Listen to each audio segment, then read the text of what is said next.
अतिशय सुंदर असा हा कार्यक्रम आहे आणि आपल्याला माहिती आहे की जसजसा काळ बदलतोय तसतसं शेतीचं तंत्रज्ञान सुद्धा बदलत आहे आणि त्या बदलत्या तंत्रज्ञानाचा आताच्या वातावरणाचा होणारा परिणाम त्याचा कुठेतरी एक ढाचा जो बिघडतोय त्याचं या नवीन तंत्रज्ञानाने त्याचा फायदा आपल्या शेतकरी वर्गाला व्हावा आणि म्हणूनच महाराष्ट्र शासनाची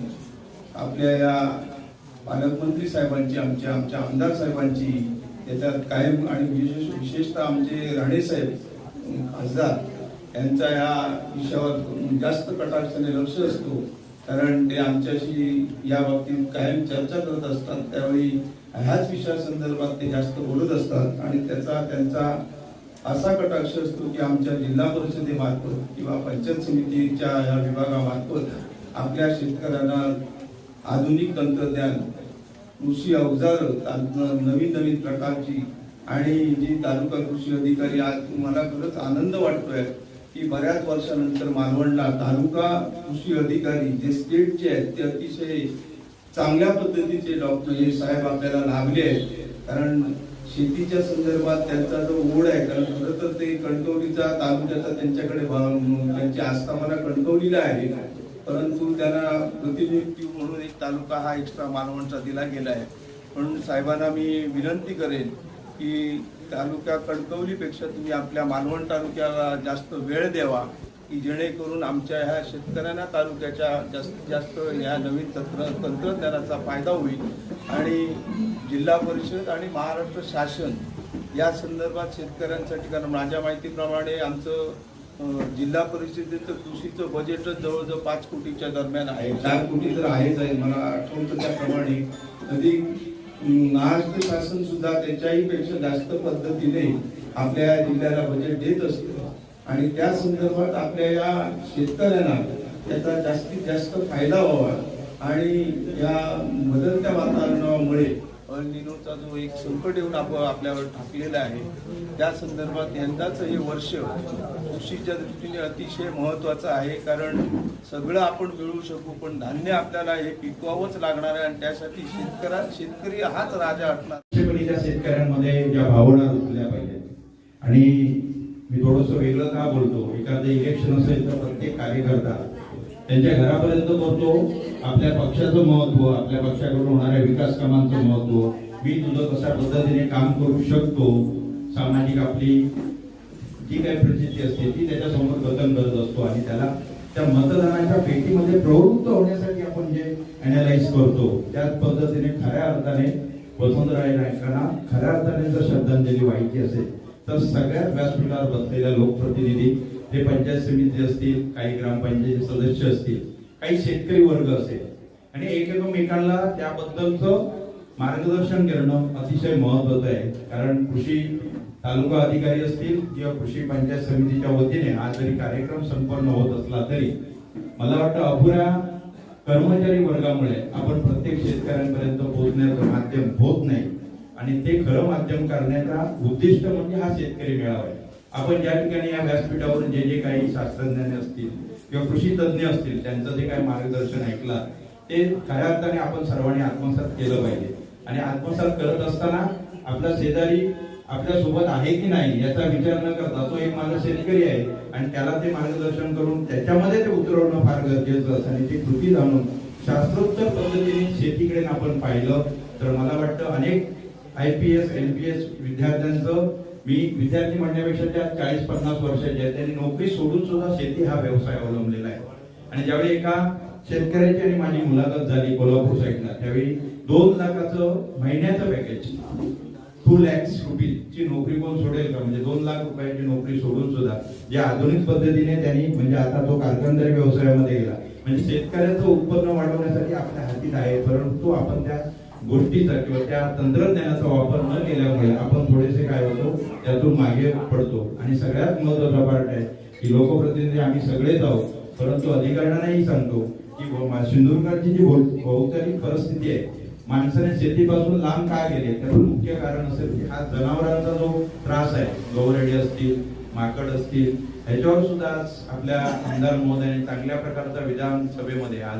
अधिवेशन चालू आहे, त्या अधिवेशनामध्ये चांगल्या पद्धतीने प्रश्न उत्तर करून आणि त्याची कारवाई करण्यासाठी सुद्धा आपण आता एक पाऊल पुढे गेलो. कारण परवा आम्ही आमदार साहेबांना हा ज्यावेळी विषय मांडला त्यावेळी म्हणाले, साहेब आपण हा विषय तातडीने घेतोय वन खात्याच्या माध्यमातून, आणि अशा प्रकारे आपण तिथे नर्वस न होता त्याच्यावर उपाययोजना करण्यासाठी बऱ्याच गोष्टी आहेत. शासनाच्या काही योजना आहेत, त्यामध्ये झटका मशीन असेल, अन्य काही असेल, सौरवर काय विषय असतील ते आपण अवलंबले पाहिजेत आणि आपली शेती आपल्या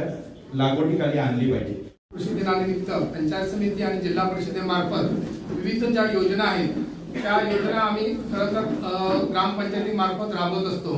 जिल्हा परिषद सेस आणि पंचायत समिती सेस यामधून शेतकऱ्यांना ज्या आधुनिक शेती करण्यासाठी ज्या विविध योजना आहेत त्या 75% अनुदानावरती आम्ही देत असतो. त्याच्यामध्ये ताडपत्री आहे, पोर्टेबल पॉवर स्प्रे आहे, त्याचप्रमाणे ग्रास कटर, नारळश्री, त्याचप्रमाणे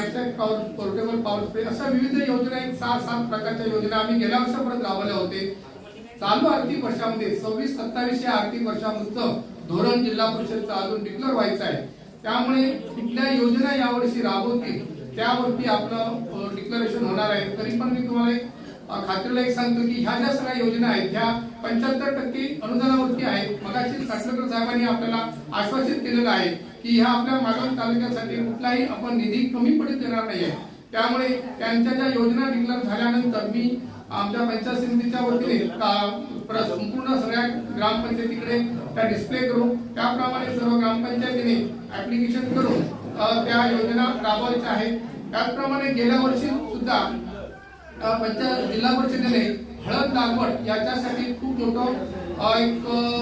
म्हणायचं झालं तर माननीय मुख्य कार्यकारी अधिकारी एक स्वप्न बाळगलं की सिंधुदुर्गामध्ये हळद लागवड काय यशस्वी होऊ शकत नाही, तर ती यशस्वी होण्यासाठी त्यांनी आपल्या संपूर्ण तालुक्यातील म्हणजे 8 तालुक्यामध्ये प्रत्येक तालुक्यातून एक बचत गट निवडला आणि त्या बचत गटाला त्यांनी हळद काढणी यंत्र, हळद लावणी यंत्र जे सगळं त्याचा असेट आहे तो असेट प्रत्येक तालुक्यातील एका बचत गटाला दिला. आणि त्याच्यानंतर वैभववाडी तालुका आहे घोडामर्ग तालुक्यामध्ये त्यांनी